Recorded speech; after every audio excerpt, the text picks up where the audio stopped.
Hello friends, কেমন আছো? আশা করি তোমরা ভালো আছো, সুস্থ আছো। অনেকদিন পর রিডিংটা নিয়ে এসেছি, তো এখন দেখে নেব তোমরা মনে হয় যে কথাটা ভাবছো সেটা ইয়েস নাকি নো, শুধুই আমি ভেবে চলেছি ইউনিভার্স আমাদেরকে কী বলতে যাচ্ছে। এটা পাইল নাম্বার 1, এটা পাইল নাম্বার 2, এটা পাইল নাম্বার 3। তো ফার্স্টে পাইল নাম্বার 1 দেখে নিব যে তোমরা যে কথাটা ভাবছো সেটা ইয়েস নাকি নো, আদৌ সেটা কি সত্যি হবে নাকি শুধু আমরা ভেবে চলেছি। যে সেটা তোমরা যে কোনো কোশ্চেন, লাভ, কেরিয়ার, মানে এভরিথিং, তো মনে মনে ভাবো আর দেখে নাও সেটা ইয়েস নাকি নো। ইয়েস একদম বন্ধুরা, অনেকে তোমরা এখানে কেরিয়ার নিয়ে প্রশ্ন করেছো বা প্রেগনেন্সি নিয়ে বা তুমি লাভ লাইফকে নিয়েও অনেকে হয়তো করেছো, যে কোশ্চেনটা তুমি নাও না কেন একদম বিগ ইয়েস।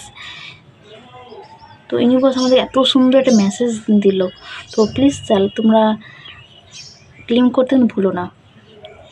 তোমার ভালোবাসা মানুষ কিন্তু তোমাকে কিন্তু মনে রানি করে রেখেছে, বা তুমি কেরিয়ারের ক্ষেত্রে যারা প্রশ্ন করেছো তারা কিন্তু একটা গুড অপরচুনিটি বা কেরিয়ারে ভালো একটা গ্রোথ তোমরা দেখতে পাবে। তো অনেকে হয়তো ম্যারেজ প্রপোজাল তোমার ভালোবাসা মানুষ দিতে পারে, নতুন একটা স্টার্টিং আসছে বলা যেতে পারে, কেরিয়ার হোক বা লাভ লাইফ হোক।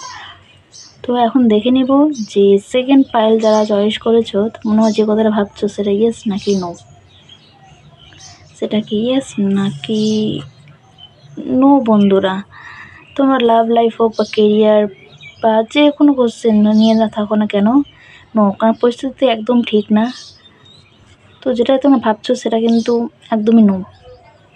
তো এখন 3 নম্বর পাইল লিখে নেব, তোমরা যে কথা ভাবছো সেটা ইয়েস নাকি নো, ইয়েস নাকি নো, দেখা যাক।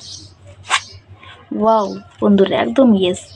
তোমরা এখানে বেশিরভাগ কেরিয়ার নিয়ে কথা ভাবতে পারো, বা যে ফ্যামিলি মানবে কি না, বা ম্যারেজ প্রপোজাল, মানে যেটা নিয়ে পড়ো না কেন, যে কোশ্চেনই হোক না কেন একদম বিগ ইয়েস। দেখা হবে কি না বা রিউনিয়ন হবে কি না, একদম বিগ ইয়েস। তো আমাদের ইউনিভার্স কিন্তু দুটো পজিটিভ দিয়েছে আর একটা কিন্তু নেগেটিভ দিয়েছে। যাই হোক, তো জানো তো প্লিজ চ্যানেলটা সাবস্ক্রাইব করতে ভুলো না কিন্তু। Thank you.